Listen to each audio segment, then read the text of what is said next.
Hi friends, ఈ వీడియోలో 8th June 2025 top 10 current affairs discuss చేద్దాం.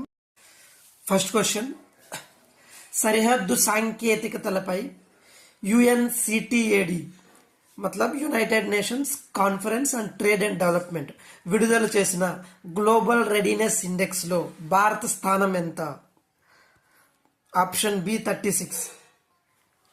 జెర్కాన్ హైపర్సోనిక్ క్రూయిజ్ క్షిపణితో పెర్మ్ అను సబ్మెరైన్ను ఇటీవల ఏ దేశం పరీక్షించింది?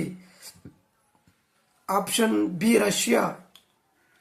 యూపీఎస్సీలో కూడా ఒకసారి ఒక క్వశ్చన్ అడిగారు, ఒక క్షిపణి పేరు ఇచ్చి ఈ క్షిపణులు ఏ దేశానికి సంబంధించినవి. Of course at that time it was Israel. So remember this ఇలాంటి క్వశ్చన్స్ అడుగుతుంటారు. 2025 జాతీయ యువజన పురస్కారాన్ని క్రీడలు మరియు యువజన వ్యవహారాల మంత్రిత్వ శాఖ ఇటీవల ఎవరికి ప్రదానం చేసింది? So option A Aakarsh Shroff from Bengaluru. He has done some good work, rural development మీద చేశారు.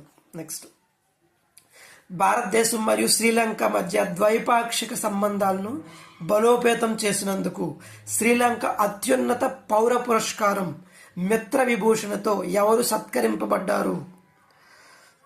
Option A prime minister Narendra Modi.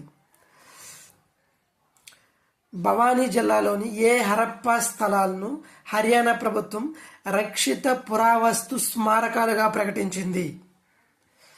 So that is option C Mitathal and Tigrana. It is going to be very important question. గుజరాత్లోని ఏ నగరంలో కేంద్ర హోంమంత్రి అమిత్ షా జాతీయ గిరిజన పరిశోధన సంస్థకు శంకుస్థాపన చేశారు? So it is option A Rajkot.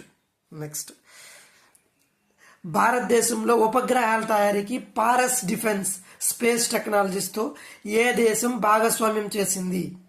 So option A France. మహిళల కోసం మెట్రో రైలు మహిళా పైలట్గా తొలిసారిగా ఏ రాష్ట్రంలో నియమింపబడ్డారు? So option A Delhi. మహిళల కోసం 122 అనే కొత్త హెల్ప్ లైన్ నెంబర్ను ఏ రాష్ట్ర ప్రభుత్వం ప్రారంభించింది?